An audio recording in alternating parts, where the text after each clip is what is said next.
मुझे ये बताएं कि खरीदारों के साथ साथ जो बेकारी हैं हर मार्केट में मौजूद होते हैं भीख मांगने वाले, उनमें कितना इजाफा हुआ या कमी हुई है? तो वो हर 3 मिनट बाद एक कोई ना कोई बेकारी हो। अल्लाह के नाम पे दे दो। वो एक देख ले, ऑल वर्ल्ड में जाकर देख ले, पाकिस्तानी हर जगह पे बदनाम है। ठीक है, वो इसी वजह से है। एक ये हमारी जो हुकूमत है, सबसे बड़ी बात हमारे वज़ीर आज़म साहब देख लें, वो IMF से ये नहीं करेंगे वो नहीं करेंगे, आज वो भीख मांग रहे हैं। ठीक है। जय हिंद दोस्तों, अभी पिछले दिनों बिल गेट्स ने पीएम मोदी का एक इंटरव्यू लिया जिसमें पीएम मोदी ने आने वाले समय में भारत तकनीक में क्या करने जा रहा है इसका खाका बिल गेट्स के सामने खींचा। इस इंटरव्यू की चर्चा सारी दुनिया में हो रही है और दुनिया तकनीक में भारत की महारत को सलाम करती नजर आ रही है। वहीं दूसरी ओर हमारे पड़ोसी पाकिस्तान में जो हमेशा से भारत के साथ मुकाबला करने के सपने देखता है, वहां की मीडिया में जो चर्चा हो रही है उसे सुनकर सारी दुनिया हंस रही है। दरअसल सऊदी अरब ने परेशान होकर पाकिस्तानी भिखारियों को पकड़ना शुरू कर दिया। खाड़ी देशों में जो भी पाकिस्तानी जाते हैं वो भीख मांगने लग जाते हैं। और तो और न सिर्फ खाड़ी देशों बल्कि यूरोप में भी पाकिस्तानी भिखारियों की संख्या में इतना इजाफा हो गया कि वहां भी भिखारी संकट पैदा हो गया। और वहीं पाकिस्तान में तो इन भिखारियों की संख्या करोड़ों में हो गई है। दरअसल पाकिस्तान में मुसलमानों में बच्चे पैदा करने की होड़ लगी रहती है। जब इनके पास रोजगार नहीं होता तो ये सबसे आसान तरीका निकालते हैं जिसे कहते हैं भीख मांगना। आगे पाकिस्तानी जनता और मीडिया का इस समस्या पर क्या कहना था, सुने। आपसे गुजारिश है कि वीडियो को लाइक व शेयर करना ना भूलें। धन्यवाद। यार यहाँ पे तू समझ लो कि सुबह फर्स्ट टाइम आप आ जाओ तो उतने कस्टमर नहीं आते जितने भिखारी होते हैं सुबह के टाइम। ठीक है। अभी ये रश है तो उसकी वजह से थोड़े से कम हो जाते हैं, वरना सुबह तो बहुत ज्यादा भिखारी। इवन कि आप कहीं खाना खाने बैठ जाओ ना, ठीक है, अगली मार्केट आप चले जाए क्रीम ब्लॉक की, ठीक वो है, फूड पॉइंट है सारा। तो वहाँ पे अभी मैं गया हुआ था, अफ्तारी फैमिली आई हुई थी मेरी, मैं अफ्तारी करने के लिए गया। ठीक है। तो वो हर 3 मिनट बाद एक कोई ना कोई बेकारी हो।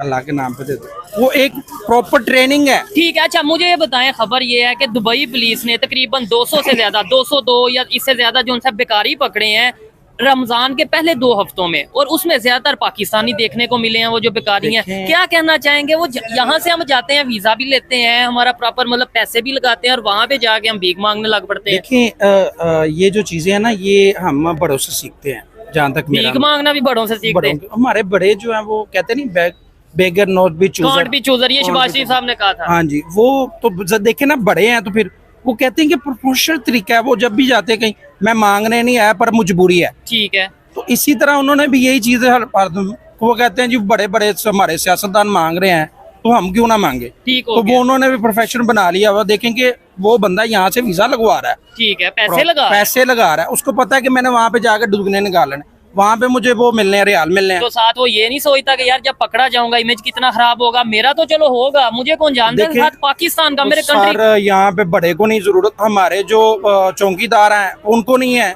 देखिए ना, आप सीधी सी बात बता रहा हूँ आपको, अगर उनको नहीं है परेशानी तो वो हमें क्या परेशानी होगी। क्या आप समझते हैं कि जब ये खबर आती है कभी दुबई से, पिछले साल सऊदी अरेबिया से आई थी कि भाई सऊदी अरेबिया में सबसे ज्यादा जो भीख मांगने वाले हैं वो पाकिस्तानी है, और अब दुबई से खबर आ रही है 200 से ज्यादा उन्होंने पकड़े हैं बेकारी, जिसमें से ज्यादातर पाकिस्तानी है। क्या फील होता है ऐसे पाकिस्तानी? मुझे तो बहुत बुरा लगता है कि यार ये देखो, और मुझे ये चीज नहीं समझ आती, अब चले गए पैसे लगा के वीजा लेके, अब चले गए वहां पे, उधर जाके मेहनत कर लो, पैसे ही कमाने हैं ना। लेकिन उसकी रीजन ये है ना, देखें आप इधर से जाते हैं 2, 4, 3 लाख रुपया लगा के आप जाते हो, ठीक है, वो उधर जाके आप पाकिस्तानी एक रियाल आपको पता है 70+ है, ठीक है, वो कहते हैं 10 मिले, 20 मिले, 50 मिले, जो भी इकट्ठा हो वो इसलिए मांगते हैं। लेकिन ये चीज हमारे मुल्क को देख के ये मद्देनजर रखते हैं, ये चीज खराब होता है बहुत ज्यादा। हमारा पूरी दुनिया में इस टाइम आप देख ले, ऑल वर्ल्ड में जाकर देख ले, पाकिस्तानी हर जगह पे बदनाम है। ठीक है। वो इसी वजह से है। एक ये हमारी जो हुकूमत है, सबसे बड़ी बात हमारे वज़ीर आज़म साहब देख लें, वो IMF से ये नहीं करेंगे वो नहीं करेंगे, आज वो मांग रहे हैं। ठीक है, लेकिन नहीं ना, वही बात आ जाती है कि हम लोग ये आसान रास्ता ढूंढते हैं। हमारा मुल्क करप्शन में बहुत आगे है, आपको पता है। हम कहते हैं कि बस 2 नंबरी जहाँ लगे, जहाँ जुगाड़ लगे हम वो करें, और ये मेरे ख्याल से इनको भीख मांगना अच्छी बात नहीं है, लेकिन ये सबसे आसान काम उनको लगता है। लेकिन सर वो कंट्रीज हमसे बहुत आगे निकल गई हुई हैं। इंडिया ले लें, बांग्लादेश ले लें, बांग्लादेश क्या था, ये श्रीलंका को लास्ट टाइम ये 1 साल 1.5 साल पहले क्या था उनका हालात, बैंकरप्ट हो गया। लेकिन आज उन्होंने अपने आप को स्टेबल किया। आज उनकी कोई ऐसी रिपोर्ट नहीं है कि जो मीडिया पे फायर हो रही है, ठीक है, अब वो अपने आप को स्टेबल कर रहे हैं। हमने जब से जवान होना शुरू हुई, बचपन से लेके अब तक ये नहीं देखा कि हमें कोई सहूलत गवर्नमेंट की तरफ से मिली हो जिसके हमें फायदा हो। ये कहते हैं कि दुनिया हमारे पे हंसती है, हम ये कहते हैं कि भाई हम पे इंडिया ये बात करते हैं, इंडियंस भी वहाँ पे जाते हैं, वो वहाँ पे भारत मार्ट बना रहे हैं, वो वहाँ पे लुलु मार्ट और बहुत सी ऐसी इन्वेस्टमेंट कर रहे हैं। और हम भारत की तो हम बात ही ना करें, हम भारत का तो मुकाबला कर ही नहीं ना सकते। अब वो तो आईटी में भी बहुत आगे और बाकी चीजों में बहुत आगे, बाकी हम तो काफी चीजों पे हमारा इख्तलाफ भी है। कुछ चीजें अच्छी हैं, उनको अडॉप्ट भी करना चाहिए कि वो मशीयत पे काम कर रहे हैं। वो चीनी बड़े नाराज हैं, वो उनकी एक टीम आई हुई है पाकिस्तान, वो कहते हैं हमें आप पे ट्रस्ट ही नहीं है।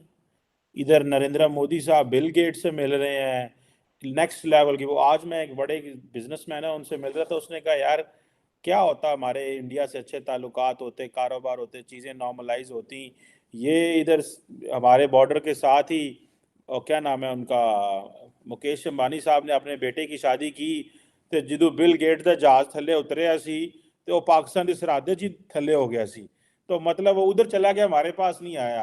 अब हमारे पास बिजनेसमैन कोई नहीं आता, दहशतगर्दी बहुत ज्यादा हाई हो गई है। चीनी नाराज है तार साहब और उन्होंने अपनी टीम भेज दी है, वो कहते हैं हमें आपकी टीम पे ट्रस्ट ही नहीं है। इसका तार साहब यही मतलब होता है ना, जब कोई मुल्क अपनी टीम भेजता है तो इसका मतलब क्या होता है कि हमें आप पे ट्रस्ट नहीं है, आप हमारे लोगों की केयर नहीं करते। इसकी क्या कॉन्सिक्वेंसेस हो सकते हैं? एक ही दोस्त रह गया है, एक बस, और बाकियों से तो तारा साहब लड़ाई है हमारी। वो मैं आई वाज वेरी सरप्राइज कि मोदी साहब आज बैठे हुए थे बिल गेट के साथ और उनका उन्होंने इलेक्शन कैंपेन के तवासत के साथ ही उन्होंने बड़ी बड़ी बातें की हैं। मैं हैरान था, चैट जीपीटी की बातें मोदी साहब ने की हैं, आर्टिफिशियल इंटेलिजेंस की बातें की हैं, और फिर उन्होंने बताया है कि किस तरीके से नया जो digital industrial revolution, that was amazing, इस वर्थ। मैं चाहूंगा कि मेरे लोग पाकिस्तान की उस चीज को देखें कि आपके बच्चे उर्दू में ट्वीट कर रहे हैं और वहां उनकी सारी की सारी नजरें डिजिटल इंडस्ट्रियल रेवोल्यूशन पे और आर्टिफिशियल इंटेलिजेंस पे वो मोनोपोली चाहते हैं आगे फ्यूचर में। This is what the India's ambitions, to have a monopoly on artificial intelligence field. और फिर बिल गेट ने उसके बारे में क्या क्या कहा है, मोदी साहब ने क्या क्या कहा है, इट्स वर्थ लिसनिंग। आपका आधा कंट्री जो है, मैंने आज बल्कि ट्वीट किया, आधा कंट्री शुफ बन चुका है, काले बकरे, काले जादू पे चलना चाहता है आधा कंट्री आपका। जब तक कोई मर्दे मुजाहिद, कोई सर्जन, बड़ा टेक्निकल सर्जन जिसको नॉलेज हो और वो अपनी जान का नजराना देना चाहता हो, उसको आगे वो ही बचा सकता है पाकिस्तान को। वरना जिस तरीके से आपका हर सिस्टम बीमार है, आपका हर पाकिस्तानी जख्मी है, बीमार है 1947 से, और उनको कोई सर्जन नहीं मिल रहा दर हकीकत। जो सर्जन आता है वो अपने साथ कंपाउंडर, अपने रिश्तेदार ले आता है। जिस तरह पिछले दिनों में पढ़ा था, मैं कहते किसी ने यहाँ बड़ी तारीफ की है यूब खान साहब की कि उन्होंने डैम बनाए, बड़े बनाए डैम उन्होंने, और बड़ा डैम का फायदा ये हुआ था डैमों का कि जी बड़ा एरिया एग्रीकल्चर एरिया बन गया था। लेकिन साथ ही ये भी उसने लिख दिया बंदे ने कि उन्होंने सारे अपने रिश्तेदारों को, जानने वालों को जमीनें दे दी थी, जो नई जमीनें सैराब हुई थी उससे।